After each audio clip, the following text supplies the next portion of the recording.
Hey humans, Super Smash Bros. Ultimate is my most played game. I've spent at least 1,000 hours in this game at least, and it's so much fun to play. These days I play more and more. But around a quarter of that time is spent in the games of Super Smash Bros. Classic mode, World of Light, the Spirit Battles, and all the other modes that there are in Super Smash Bros. In a whole in the series. So let's take a little trip through memory lane and reminiscing the past game modes in Super Smash Bros. So let's look at the first game in the series, Super Smash Bros. 64. It's a simple classic mode where you be shadow versions of characters. If only I could be my shadows. There is no clear story and it's just wave battles of enemies. It's kinda lame, like my life. So to sum it up is with battles, and at the end there's a boss and it's Master Hand. For the next game, Super Smash Bros. Melee. The new game modes that I want to talk about are Adventure Mode and All-Star Mode. All-Star Mode are horde battles of enemies. Nothing special, but Target Mode and Adventure Mode are my favorite game modes in this mode. Yeah, starting with the Adventure, it is basically classic mode with a map. You'll voyage from the Mushroom Kingdom all the way to Icicle Mountain, eliminating the whole roster and a couple enemies from those series. It's not my cup of tea. My favorite places, which are also the only places that I like, are the first and the last places. But the boss, he's big, he's bad, he's dad. Big Giga Bowser, the Giga Chad. He is a Smash original character which was based on the first Bowser in the first Super Mario game. Cool reference, cool boss, and now it is Bowser's Final Smash. And a boss in the other classic modes. It's a 5 out of 10. Like me. Now for the better game mode, Target Practice. Target mode is where I learned how to aim my gun. Oh really? I thought it was with Link's crossbow training. Nah, that was Jink.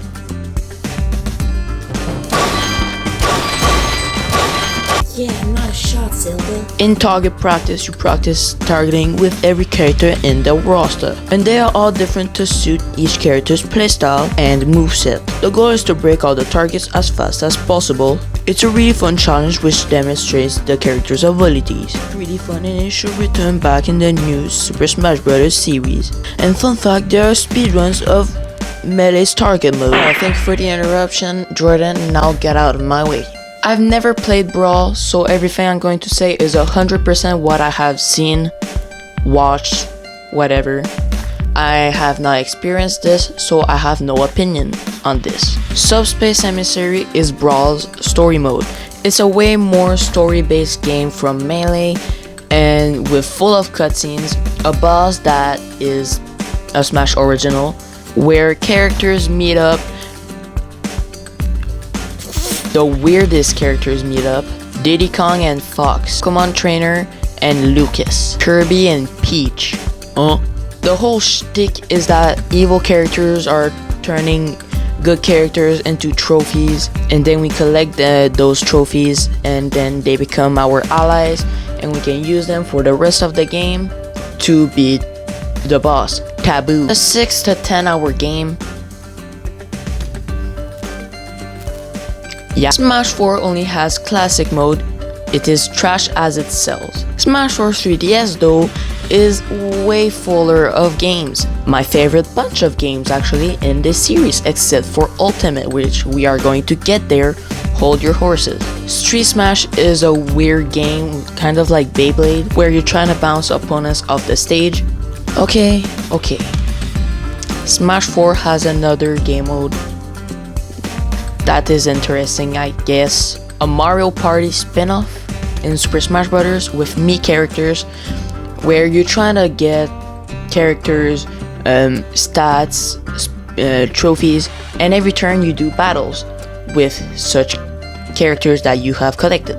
It's okay, but when someone says that Super Mario Party is better than Smash Party Tour, there's a little problem with that. If you have Mario Party, then this is completely irrelevant. Why would you play this? Smash Run is insanely cool. You're in a gigantic stage with full of Nintendo enemies to battle. You have to collect power-ups in a certain time limit and participate as special challenges to, at the end, race, eliminate a boss, or eliminate a horde of enemies. Every time you play, it will always be different, so it's more fun to play than Smash 4 Classic Mode. Really cool. Super Smash Bros. Ultimate, I could talk about literally every single game mode. That is a game at least. Because nothing here is uninteresting. They're all worth at least a little bit of talking about. Home run contest. There is a punching bag. And you have to punch it as fast and hard as possible. And then eventually there will be a baseball bat. And you pow!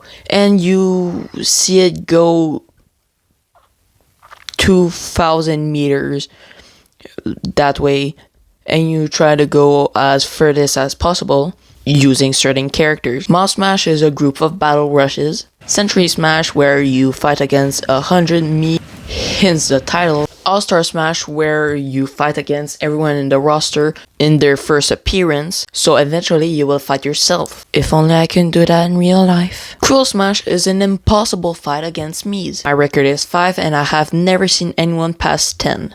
Ultimate's Classic Mode is, in my opinion, the best Classic Mode in any series of Smash. More references and more characters equals a better Classic Mode.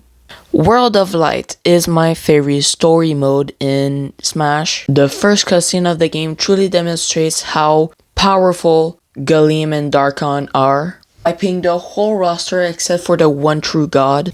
People don't like the song, but in my opinion it's a banger. Not as good as Brawl's, but it's still a banger. The map art style is a style that pleases the balls in my face. The battles are characters resembling spirits, which I like more than melee's random boring enemies.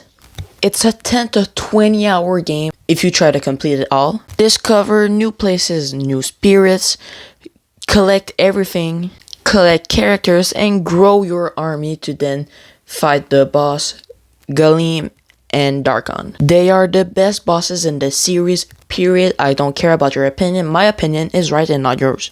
It's tough and the climax is perfect. It's a really good story for a game that is not based on a story. If only there were more cutscenes, it would be maybe an 8 out of 10, but 7 is still pretty good. There are more game modes in the other Smash games, but I just didn't feel like talking about them, especially since the majority came back in Smash Ultimate. The game modes either being bad or good, I remember them fondly in my memories. These are a part of my younger days and I appreciate them for that. If you're tired of the usual smashing, 15 minutes of this and you'll be satisfied. It's a good enough distraction that's worth trying. But anyways, hopefully you've enjoyed this episode and I'll see you guys briefly.